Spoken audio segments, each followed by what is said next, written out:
अस्सलाम वालेकुम नाज़रीन, शुरू करती हूँ अल्लाह के नाम से जो बड़ा ही मेहरबान और नहायत ही रहम करने वाला है। अस्सलातु वस्सलामु अलैका या रसूल अल्लाह व अला आलिका व सहाबिका या हबीब अल्लाह। नाज़रीन, आज की इस वीडियो में मैं आपको कुरान करीम को छूने या छू कर पढ़ने के लिए वज़ू ज़रूरी है कि नहीं, इसके बारे में बताऊंगी। वीडियो का आगाज़ करने से पहले आपसे गुजारिश है कि अगर आपने अभी तक मेरे चैनल को सब्सक्राइब नहीं किया तो कर लें, साथ वाले बेल के आइकन को क्लिक कर लें ताकि मेरी हर नई आने वाली वीडियो की अपडेट आप तक पहुंचती रहे। वीडियो का आगाज़ करती हूँ। कुरान करीम अल्लाह का कलाम है, यानी उसकी मखलूक नहीं बल्कि सिफ़त है। कलाम इलाही लोहे महफूज में हमेशा से है और हमेशा रहेगा। अल्लाह तबारक ताला ने सारे कलामों में सब से अफजल और आला अपना पाक कलाम यानी कुरान मजीद क़यामत तक आने वाले तमाम इंसानों की हदायत और रहनुमाई के लिए सारे इंसानों में सबसे अफजल और आला हजूर अकरम सल्लल्लाहु अलैहि वसल्लम के ऊपर सबसे ज़्यादा मुकर्रब फरिश्ते के ज़रिए नाज़िल फरमाया है। इस कलाम पाक के नज़ूल की इब्तिदा सबसे अफजल महीने यानी रमज़ानुल मुबारक की सबसे अफजल रात यानी लैलतुल क़द्र में हुई। अल्लाह तबारक ताला जब जन्नत में जन्नतियों के सामने खुद अपने पाक कलाम की तिलावत फरमाएगा। अल्लाह के कलाम की तिलावत भी बेशुमार इंसानों की हदायत का ज़रिया बनी है।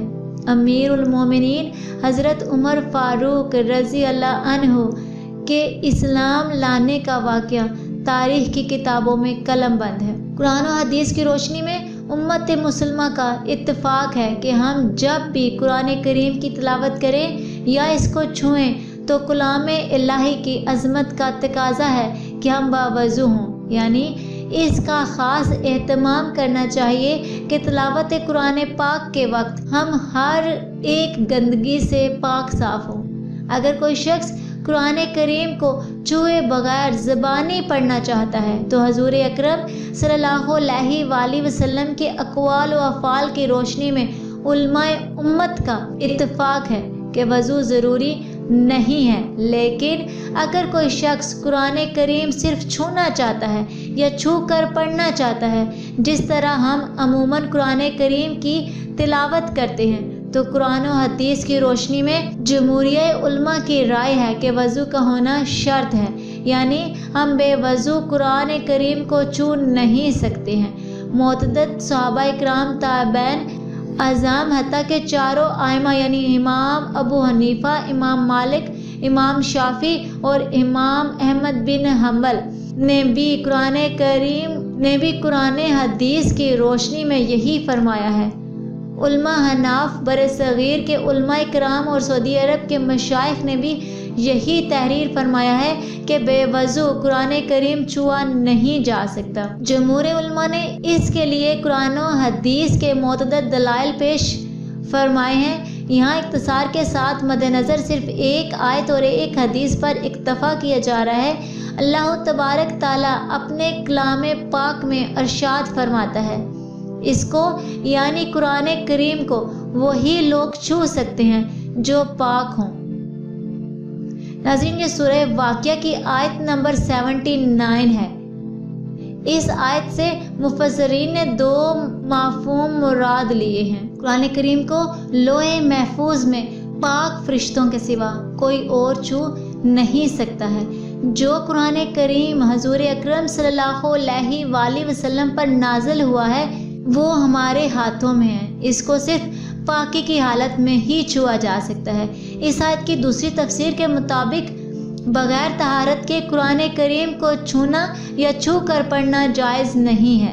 हज़रत उमर फ़ारूक रज़ी अल्लाह अन्हु के इस्लाम लाने का वाक़या जो तारीख़ की किताबों में मज़कूर है कि उन्होंने अपनी बहन को कुरान करीम पढ़ते हुए पाया तो अवारक कुरान को देखना चाहा। उनकी बहन ने यही आयत पढ़कर अवारक के कुरान उनके हाथ में देने से इनकार कर दिया था कि इसको पाक लोगों के सिवा कोई नहीं छू सकता। हज़रत उमर फ़ारूक रज़ी अल्लाह अन्हु ने मजबूर होकर गुस्ल किया پھر قرآن کریم کے وارق پڑھے۔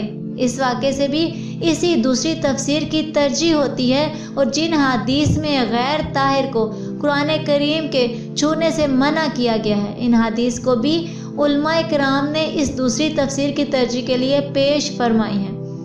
اس باب میں متعدد حدیث ہیں، لیکن طوالت سے بچنے کے لیے صرف ایک ہی حدیث پیش خدمت ہے۔ حضرت عمرو بن حزم رضی اللہ عنہ فرماتے ہیں کہ حضور اکرم صلی اللہ علیہ وآلہ وسلم نے یمن والوں کو تحریر کیا کہ قرآن کریم کو طہارت کے بغیر نہ چھوا جائے۔ یہ حدیث مختلف سندوں سے حدیث کی متعدد کتابوں میں ورد ہوئی ہے، اور جمہور محدثین نے اس حدیث کو صحیح قرار دیا ہے۔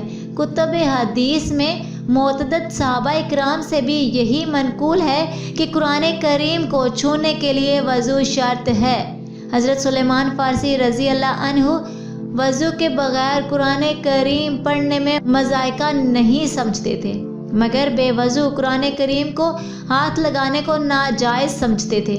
یہی رائے حضرت سعد بن ابی وقاص رضی اللہ عنہ اور حضرت عبداللہ بن عمر رضی اللہ عنہ کی بھی ہے۔ حضرت عطا، حضرت طاؤس اور حضرت قاسم بن محمد رحم اللہ سے بھی یہی منقول ہے۔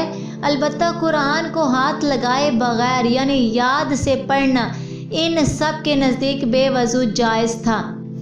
آج کی اس ویڈیو میں اتنا ہی، ملتے ہیں اگلی ویڈیو میں، تب تک کے لیے اللہ حافظ۔